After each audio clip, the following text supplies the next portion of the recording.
Hey, what's up, YouTube? We're back with the Masters of Ceremony Warbond review. It just released, what is it, about like 9 hours ago. We've been streaming the entire day, and we've been using the Warbond to its fullest. Been checking out the flag, the weapon, the grenade, all the armor. It's been a good time. I will say that, if you didn't, come by the stream and ask me, what my thoughts were, earlier last week, overall, I was like, with a lot of people, I was like, this is not really the Warbond for me. It's more of like an RP meme Warbond. And I was kind of disappointed hearing about and seeing some of the weapons. And I was like, it's not that interesting a Warbond to a person like me, where this is more of like roleplay focused and just like silly focused, where I'm usually a player that's more like, I want utility and just new gameplay and stuff like that. Right. But I'm okay with them more or less making a Warbond like that, because we've had so many more utility focused Warbonds in the past that were lacking more cosmetics. And now this is kind of like an inverse of that. Our hope at the end of the day is that maybe this Warbond can be elevated in terms of utility later, but I'm pleasantly surprised getting into it that things like the amendment and the grenade are actually more useful than I originally thought they would be. So the amendment, if you guys haven't seen the stats on it, is a medium pen, 200 damage, 20 round magazine, DMR. You can actually get a fairly fast fire rate on it because it has single shot and burst fire. As far as attachments, it's just scopes. So you can go from like a 10x scope to a 4x to red dots to a 1.5x. The ergonomics are pretty fair. I think it's around like a 35 ergonomic for when you put like a red dot or the 1.5x. It drops down, I think, 6 points if you put on the bigger sniper scopes, which puts it in line with better than the counter sniper in areas like that. But I think it's obviously worse than the normal diligence. But this thing hits harder and hits faster as well. So as far as it like stacking up to other like ARs and DMRs, and I mention ARs on purpose because at times it kind of feels like you're using like just a heavy hitting AR because of the light pen and the fire rate. I really like this thing at times because of that. It definitely feels like a juiced up diligence, just a regular diligence sniper. And instead of having the medium pen of the counter sniper, you get a little bit better ergonomics. You get that faster fire rate, and you get like a pretty fast reload as well with good ammo economy. This thing, comes in, I think, at 8 backup mags. As far as like killing ability, it's like 2-shotting watchers. You can, I think it's like 5 shots to the chest of an illuminant, as long as you're just hitting only the chest. Remember, if you spread out damage on an overseer, you're just kind of like, they're absorbing damage. You got to break that specific piece of armor and then put more shots into that broken area. That's how you kill overseers the best. You're not one-shotting voteless to the chest, but you are one-shotting their legs. So go for the leg shots. That's what I recommend.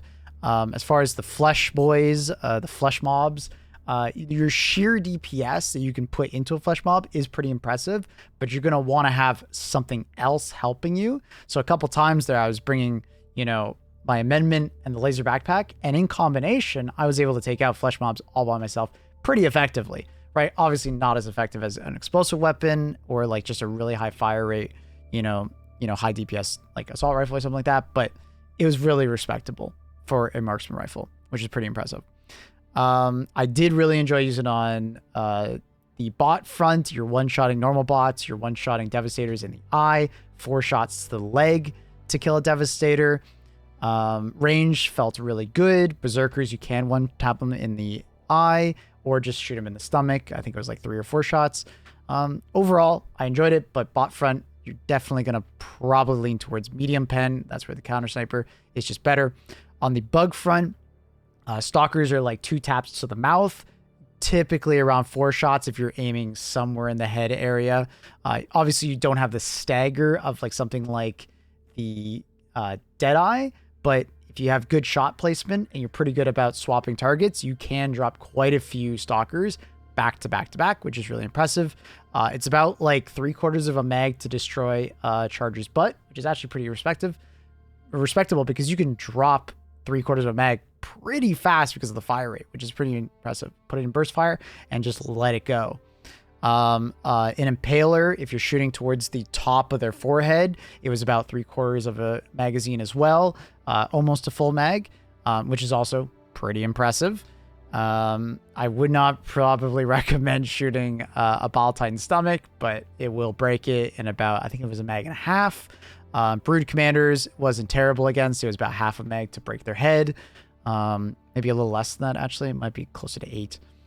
Hunters, you could one-shot them, but typically you're taking 2 to the body. Scavengers are obviously a one-shot. You can one-tap all warriors in the head, which is nice.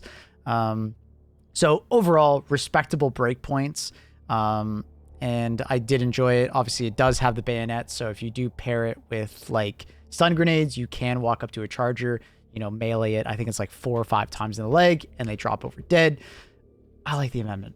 It's not meta defining or anything like that, but it's a fun alternative to an assault rifle or a marksman rifle. It's somewhere happily in the medium, and I have enjoyed it. I think, you know, I think I got it to like what, level 20 something today. Yeah, I went to level 20 in a little bit, and this was mostly playing against Illuminates, so we're getting the less XP for missions, right? So I enjoy it. 1.5x is, I argue, is probably the best overall attachment for it because you maintain the high ergonomics without dropping down -6 for the other 2 snipers, and you get a decent amount of extra zoom being at 1.5x versus the other more red dot 1x scopes. The armor perk is definitely a little bit more useful than I thought it was going to be. When I first heard about it, I was like, that is super lame. It just seems like a worse Democracy Protects, but as someone in my chat mentioned to me, it does save you some stims when you're taking chip damage from enemies. When you're like getting like hit on your tips of your heels and you're running away, you're much less likely to break a limb and like, you know, die because of it. You know, the worst is when like a stalker is like chasing after you and they're like barely hitting your foot and it breaks your foot and you're basically just dead after that because of that situation, right? So you're definitely using less stims overall because of the perk, but I still feel like the perk is very much underperforming compared to like our more meta oriented armors. And I just want to see armors not coming out where they're just like kind of just good looking armors and that's it. I would like to see either the main perk get more of a buff, maybe going up to like 70 or 80%, or just giving it a secondary perk on top of the existing one. Something that maybe continues with the theme. I don't know. But yeah, I love the look of it. Obviously, the style of the overall Warbond is amazing. Like, there's nothing you can say. Like, now it just looks so good. Highly recommend, you know, even just picking it up for the style and hopefully one day with the transmog.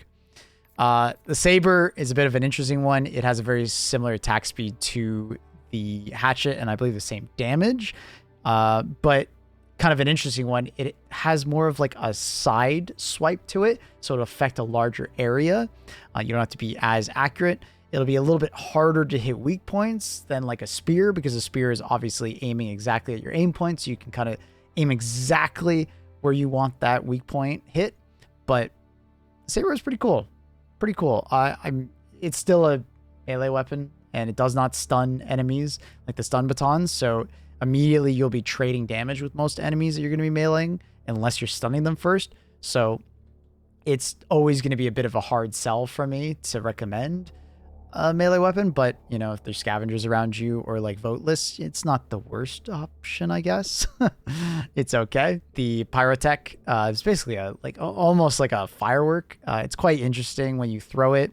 It's quite pretty in a way. It reminds you a lot of the thermite, but basically how it works is you throw it, it has a fuse, and after I think it's around 2 to 3 seconds, it will then start sparking up, and when it starts sparking up, it does 20 damage a second to everything around it.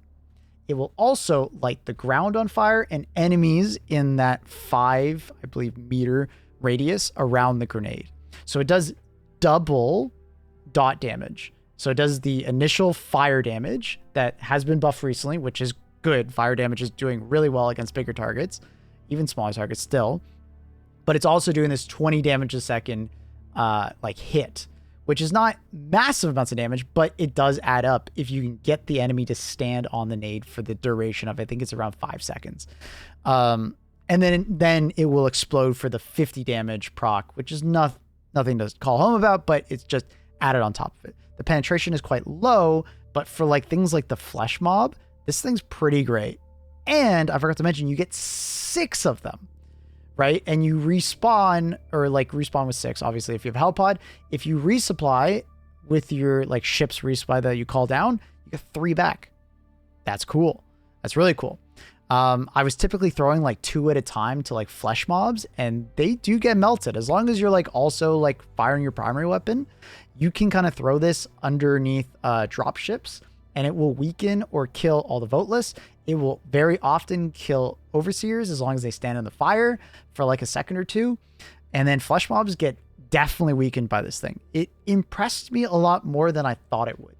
It kind of feels like a different variety of the other flame grenades. Like the other flame grenades have obviously seen a lot more usage and a lot better with this most recent patch, with the flame weapons doing more damage to larger targets and just fire in general, just being more being more deadly. But this thing kind of pulls it into another realm because it's even more like AoE damage as far as like tick damage. But you need them to stand close to it. If they don't, you might just be better off bringing like an impact incendiary or a normal incendiary for just the pure explosive damage and then the fire afterwards. So your mileage may vary there, but honestly, solid B+ tier for a nade, at least on Illuminate and bugs. Bots, it felt pretty good. You know, if you throw it at slow moving bots walking towards you, they do end up standing in it for quite a bit, and they will burn to death rather fast. Even though in the patch notes they were saying bots don't really burn that fast, they actually do. It's not much of a difference than regular enemies. Sample scanner, very solid one for like those of you that are leveling up with your like new friends or just coming back to the game. Just a solid 15% more samples out of your mission. You know, what's not to like? You pair this with the other sample booster that we got in the previous Warbond that gives you free samples whenever you kill larger enemies randomly. And, you know, you could just be printing extra samples, which is really nice. Obviously, if you're like a 2,000 hour Andy, this is not very useful to you. Hopefully in the future, we get more sample oriented, you know, patches that, you know, get us to spend them. Ship modules and so on and so forth. Arrowhead, where are they? But, you know, solid overall. Maybe buffing it, you know, higher than 50% would maybe get people to like it more, but I do think that it's actually fairly useful for especially the newer players. Okay, and then the most controversial one. I leave the best for last. The One True Flag. Thematically, it's awesome. It looks great. It's very fun to like run around. When you pick it up, it will be on your back and it just kind of like waves around. It does kind of get in your way sometimes when you're like third person aiming. When you go to take it off, so when you press X on mouse and keyboard and it's top right, it actually plants it in the ground. It does do melee damage when you do that. So you can in fact kill an enemy doing that, or you can kill an enemy, walk on top of them and then plant the flag. We did that with the Factor Shredder. It worked! Nice. You can. That's pretty sick. I like that. The melee damage is just on par with a normal spear. It's 110 damage. It really is just a normal spear. We did test the flag mission, you know, bringing it over to the flag objective and seeing if it went faster. It doesn't appear to be. Maybe there's like a 10% chance or 10% buff there that it's going a little bit faster, but I didn't really notice it. And if you're not really noticing it, I don't know how much it's really worth talking about. Yeah, it really is just a meme RP, haha, funny, like thing to bring with your friends or to make your missions harder because you're -1 stratagem. I do hope, like a lot of Warbonds in the past, you know, that they come back to like certain parts of this Warbond and they're like, hey, let's juice that up a little bit. Maybe they can take the ideas of the community and add like some kind of buff. What we were talking about in chat was like Democracy Protects. Maybe when you plant the flag in a radius around it, Democracy Protects is now on all your characters. Or maybe the armor perk that you're currently wearing gets spread to the teammates around you. I don't know. I think there's a lot of different things that they can do with this flag to make it a little bit more utility, so it's not really disappointing people, because I think a lot of people were just like, a flag should give you something rather than just be, you know, cosmetic. Now, Arrowhead has always said they're trying to like match that, you know, middle ground between an arcadey and a milsim.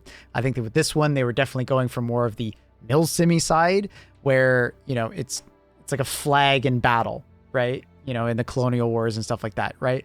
The dude is literally just holding the flag to give morale to the people around it. It's not really an actual aura, but it kind of is. It's more just to signify that you were a trooper of Super Earth, right? Not really anything more than that. But obviously, because it's a video game and this game does have some arcade side, I do feel like they need to do something here a little bit. You know, it doesn't have to be crazy, just something. And I think a lot of people would just be more satisfied. So overall, I must say that it has exceeded my expectations. After initially watching the Warbond trailer, it's still, I feel like, could be improved, obviously, like with what I just said about the flag and just the perk on the armor, but overall it's better than I thought. So let me know down below what you guys think. Are you guys going to be picking up the Warbond? Are you going to be skipping on this one? Is this going to be like a chemical Warbond where it's like most people shy away from it and then later on they buff it and it becomes great? Let me know what you guys think.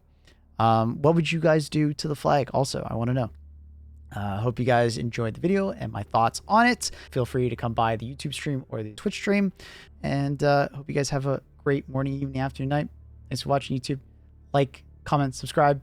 Bye. Peace.